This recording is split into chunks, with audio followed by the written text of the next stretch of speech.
What do a blackjack dealer, a bartender, forklift truck driver, sheep herder, and a double bass player all have in common? It is not the start of a great joke. Each of those 5 were in university when they held their crazy job.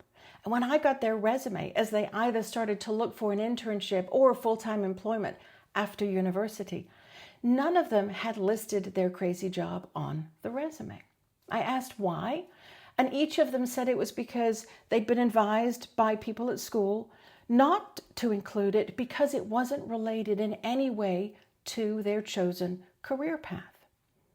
And I told each, that is terrible advice. Now, how can I say that with complete assurance?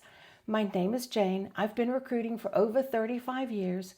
And in that time, I have read tens of thousands of resumes. If you are 27, 28, maybe even 29 years old or younger, the work that you did in high school and college absolutely can be on your resume. In fact, if you're 25 or younger, the work that you did during school, high school and college should be on the resume because it just speaks to your work ethic. Let's peel the onion back on the roles of bartender and blackjack dealer. You have got to have great communication skills to be able to work long-term in those environments. You have to be able to read the room to diffuse a situation, have a good memory for faces, be able to count.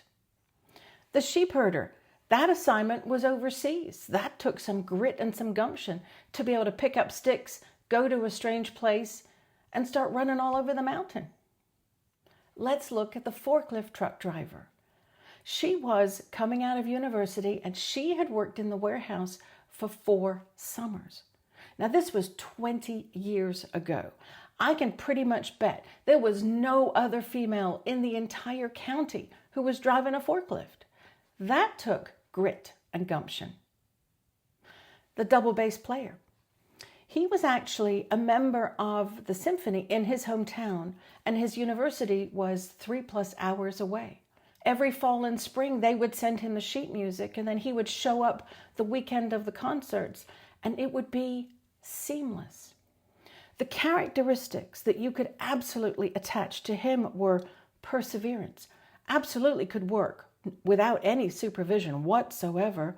He was trusted to show up.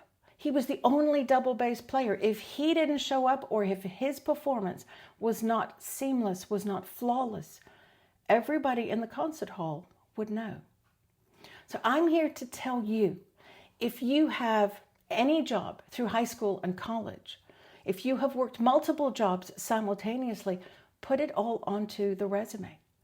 And I want you to throw out that quote-unquote rule of a 1-page resume. It was never a good idea in the first place. I want you to just spread your wings. If listing all of your work history through high school and college takes 1¼ pages, 2 pages, that is totally okay. Put the information onto the resume because the reader, the hiring manager, talent acquisition professional, recruiter, we need to be able to see how you have walked and talked and chewed gum and juggled schedules and school all at the same time. It just screams work ethic, perseverance, grit, organizational skills, communication skills. I hope this tip has helped. For more tips, tricks, and hacks for your resume writing and job searching adventures, visit my website, survivingthejobsearch.com.